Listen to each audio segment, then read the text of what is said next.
నమస్కారం city news కి స్వాగతం. నేరరహిత సమాజం కోసం ప్రతి ఒక్కరూ పనిచేయాల్సిన అవసరం ఉందని ముఖ్యమంత్రి చంద్రబాబు అన్నారు. మంగళగిరిలోని 6వ బెటాలియన్లో నిర్వహించిన పోలీస్ అమరవీరుల సంస్మరణ దినోత్సవంలో ఆయన పాల్గొన్నారు. శాంతి భద్రతల విషయంలో రాజీ పడే ప్రసక్తే లేదని సీఎం చంద్రబాబు తెలిపారు.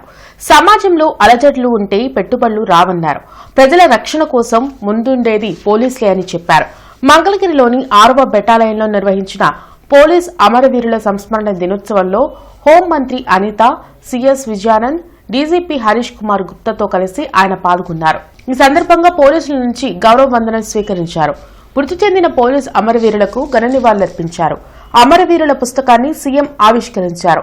ఫ్యాక్షనిజం, రౌడీయిజం, నక్సలిజాన్ని అణచివేయడంలో పోలీసులు మంచి పేరు తెచ్చుకుంటున్నారని చంద్రబాబు అన్నారు. సైబర్ నేరాలు, వైట్ కాలర్ నేరాలు పెరిగాయని, టెక్నాలజీని సద్వినియోగం చేసుకుని నేరాలకు పాల్పడిన వారిని వెంటనే పట్టుకునే పరిస్థితికి రావాలన్నారు. రాష్ట్రంలో లా అండ్ ఆర్డర్ మెయింటైన్ చేయాలి, ప్రజలకు భద్రత కల్పించాలి, ఎట్టి పరిస్థితుల్లో ఉపేక్షించకూడదని రాజీ లేని పోరాటం చేశాను. దాని ఫలితమే 2023లో నా మీద 23 క్లేమోర్ మైన్స్ బ్లాస్ట్ చేసే పరిస్థితికి వచ్చారు. అయినా కూడా నేను భయపడలేదు. ప్రాణం అనేది తాత్కాలికం, మనం చేసే పనులు అనేది శాశ్వతం. ఒక వ్యక్తి తప్పు చేసి ఎక్కడికక్కడ సీసీటీవీ కెమెరాల్లో ఉండి దాన్ని మతాల మధ్య క్రియేట్ చేయాలనే పరిస్థితికి వచ్చారంటే మనం అందరం గుర్తుపెట్టుకోవాల్సిన అవసరం ఉంది.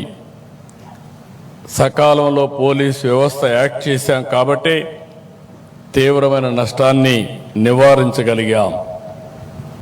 సోషల్ మీడియాకు ఆడిటర్స్ లేరు, ఎడిటర్ లేడు. వాళ్ళు ఏదనుకుంటే అది పెట్టేసి వ్యక్తిగత హననానికి పాల్పడే పరిస్థితికి వస్తున్నారు. పోలీసు వ్యవస్థ కూడా అలాంటి కొత్త ట్రెండ్లు అరికట్టడానికి ఎక్కడికక్కడ మనం చొరవ తీసుకోవాలి, మనం ముందుకు పోవాల్సిన అవసరం ఉందని చెప్పి కూడా నేను మీకు తెలియజేస్తున్నా. ఇంటర్నెట్ చరిత్రలో సంచలనం సిటీ బ్రాడ్బ్యాండ్. ఇప్పుడు ఇంటింటికి ఇంటర్నెట్, సిటీ నుంచి గ్రామం వరకు అదే స్పీడ్. మీరు ఈ రోజే సిటీ బ్రాడ్బ్యాండ్ కుటుంబంలో చేరండి. మహిళా సాధికారత, రక్షణ కోసం సీఎం చంద్రబాబు అధిక ప్రాధాన్యత ఇస్తున్నారని రాష్ట్ర హోంమంత్రి వంగల్పూడి అనిత చెప్పారు. డ్రగ్స్, గంజాయి అక్రమ రవాణాను నియంత్రించేందుకు ఏర్పాటు చేసిన ఈగల్ టీం సమర్థవంతంగా పనిచేస్తుందని తెలిపారు. మంగళగిరి 6వ బెటాలియన్లో నిర్వహించిన పోలీస్ అమరవీరుల సంస్మరణ దినోత్సవంలో సీఎం చంద్రబాబుతో కలిసి ఆమె పాల్గొని మాట్లాడారు. ఈ మహిళా రక్షణ విషయంలో ఎక్కడా కూడా ఎటువంటి చిన్న నిర్లక్ష్యానికి గురి కాకుండా మహిళల మీద నేరం చేయాలన్నా, మహిళల మీద అఘాయిత్యం చేయాలన్నా కూడా భయపడే పరిస్థితి ఈ రోజు మనందరం కూడా తీసుకొచ్చే పరిస్థితి తీసుకొచ్చినందుకు ప్రత్యేకంగా పోలీస్ వ్యవస్థకి కూడా ధన్యవాదాలు తెలియజేసుకుంటున్నా. మీ ఎన్డీఏ కూటమి ప్రభుత్వంలోకి రాగానే, అధికారంలోకి రాగానే అతిపెద్ద సవాల్ గాంజా. ఆ గాంజా ఆంధ్రప్రదేశ్గా మార్చిన గత ప్రభుత్వం నుంచి గాంజా రహిత ఆంధ్రప్రదేశ్గా మార్చడానికి గౌరవ ముఖ్యమంత్రి తాలూకా మానస పుత్రిక అనుకోవాలి ఈగల్ సంస్థని. ఆ ఈగల్ సంస్థ ఏర్పాటు చేయడానికి గౌరవ ముఖ్యమంత్రి గారు చేసిన కృషి మనందరికీ కూడా తెలుసు. ఈ రోజుగా ఈగల్ టీంను ఒక పటిష్టపరచడమే కాకుండా వాళ్ళకి సాంకేతిక ఆధునిక పరికరాలతో సైతం ఈరోజు ఈగల్ని ఏర్పాటు చేసి గాంజా రహిత మనకి డ్రగ్స్ రహిత ఆంధ్రప్రదేశ్గా మార్చడానికి మనందరం కూడా కృషి చేయటం, దానిలో భాగంగానే ఈగల్ టీం అంతా కూడా చాలా సమర్థవంతంగా పనిచేయడమే కాకుండా అధికారంలో ఉన్నా లేకపోయినా విధ్వంసం సృష్టించడం వైసీపీ, జగన్ డిఎన్ఏలోనే ఉందని ఎమ్మెల్యే ఎరపతినేని శ్రీనివాసరావు విమర్శించారు.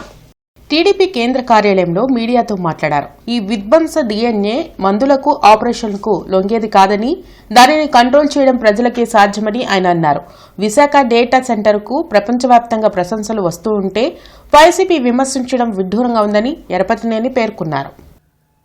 ఎప్పుడు అధికారంలో ఉన్నప్పుడు కూడా విధ్వంసం, అధికారంలో లేనప్పుడు కూడా విధ్వంసం.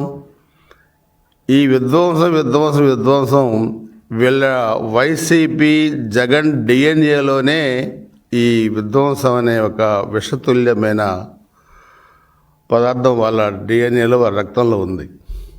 అది మారిస్తే మారేది కాదు, మందుల వల్ల తగ్గేది కాదు, ఆపరేషన్ వల్ల పోయేది కాదు. దీనికి ప్రపంచంలో మందు ఇంతవరకు ఏ సైంటిస్టు, ఏ శాస్త్రజ్ఞుడు కూడా కనుక్కోలేదన్నదే అక్షర సత్యం. కందుకూరు నియోజకవర్గంలో జరిగిన దుర్ఘటనను జనసేన పార్టీకి వైసీపీ నాయకులు అంటగట్టే ప్రయత్నం చేస్తున్నారని జిల్లా అధ్యక్షులు గాదె వెంకటేశ్వరరావు మండిపడ్డారు. లాడ్జీ సెంటర్లోని జనసేన పార్టీ జిల్లా కార్యాలయంలో జరిగిన మీడియా సమావేశంలో గాదె వెంకటేశ్వరరావు మాట్లాడారు. ఒక సిద్ధాంతంతో ఏర్పాటు చేసిన పార్టీ జనసేన పార్టీ అని స్పష్టం చేశారు. కందుకూరు ఘటనకు బాధ్యులైన వారిని ఎవరినీ వదిలిపెట్టేదే లేదన్నారు. రాష్ట్రంలో ఎక్కడ ఏం జరిగినా వైసీపీ నాయకులు పవన్ కళ్యాణ్ కు పార్టీకి అంటగట్టే ప్రయత్నం చేస్తున్నారని అది మానుకోవాలని హితవు పలికారు.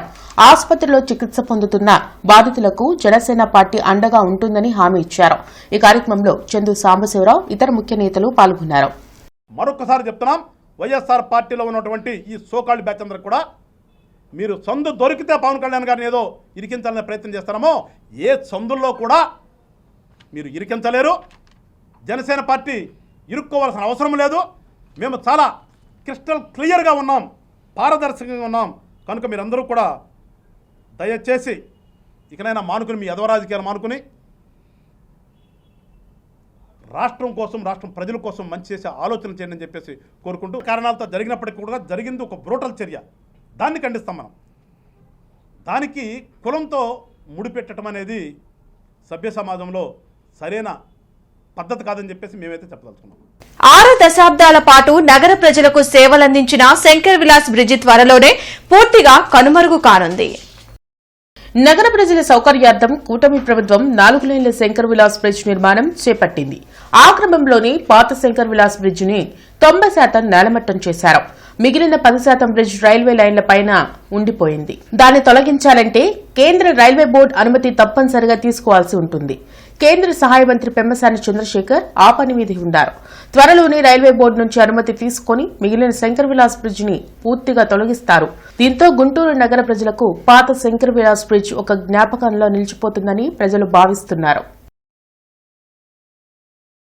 ఇంటర్నెట్ చరిత్రలో సంచలనం సిటీ బ్రాడ్బ్యాండ్. ఇప్పుడు ఇంటింటికి ఇంటర్నెట్, సిటీ నుంచి గ్రామం వరకు అదే స్పీడ్. మీరు ఈ రోజే సిటీ బ్రాడ్బ్యాండ్ కుటుంబంలో చేరండి. జీఎస్టీ సడలింపుల వలన అల్పాదాయ వర్గాలకు ఎలాంటి మేలు లేదని సిపిఐ రాష్ట్ర కార్యదర్శి రామకృష్ణ అన్నారు. ఏపీలో సూపర్ జీఎస్టీ, సూపర్ సేవింగ్స్ అంటూ కూటమి ప్రభుత్వం ఎందుకు ఆర్భటపు ప్రచారాలు చేస్తుందో అర్థం కావటం లేదని రామకృష్ణ చెప్పారు. విజయవాడలో ఆయన మీడియాతో మాట్లాడారు. ఇతర రాష్ట్రాలతో పోల్చితే జీఎస్టీ వసూళ్లలో తక్కువ వస్తున్నా ఎందుకు ఓవరాక్షన్ చేస్తున్నారని నిలదీశారు. జీఎస్టీతో కలిగే లబ్ధిపై ప్రభుత్వం శ్వేతపత్రం విడుదల చేయాలని రామకృష్ణ డిమాండ్ చేశారు. నిజంగా జీఎస్టీ వల్ల మనకి అంత పెద్ద ఎత్తున ఏమన్నా ఆదాయం వస్తూ ఉందంటే అంత పెద్ద ఎత్తున ఆదాయం ఆంధ్ర రాష్ట్రానికి రావడంలే. మన రాష్ట్రానికి గత మాసంలో 3,500 కోట్లు వస్తే ఈవెన్ తెలంగాణలో 5,100 కోట్లు వచ్చిందంటున్నారు. ఒరిస్సాలో 5,700 కోట్ల రూపాయలు వారికి జీఎస్టీ ద్వారా ఆదాయం వచ్చిందని చెప్తా ఉన్నారు. మహారాష్ట్రలో 27,000 కోట్ల రూపాయల ఆదాయం వచ్చిందని చెప్తా ఉన్నారు. కాబట్టి ఏమంటే మరి తెలంగాణ, ఒరిస్సా రాష్ట్రాల కంటే అతి తక్కువ ఆదాయం వచ్చిన ఆంధ్రప్రదేశ్ రాష్ట్రము ఇంత పెద్ద ఎత్తున సంబరాలు ఎందుకు చేసుకుంటా ఉన్నారో దానికి వారే సమాధానం చెప్పాలి. పోనీ ప్రజలకు ఏమైనా లబ్ధి జరిగింది అంటే సాధారణ ప్రజలకు పెద్దగా లబ్ధి జరిగేది ఏమీ ఉండదు. ముఖ్యంగా బిలో పావర్టీ లైన్లో ఉన్న కుటుంబాలకి అంత పెద్దగా ఏం జరగదు. ఎందుకంటే ఆంధ్ర రాష్ట్రంలో 1,68,000 కుటుంబాలు ఉంటే అందులో 1,46,00,000 కుటుంబాలకు ఇవాళ వైట్ రేషన్ కార్డ్స్. ఈ వార్తలు ఇంతటితో సమాప్తం. నమస్కారం.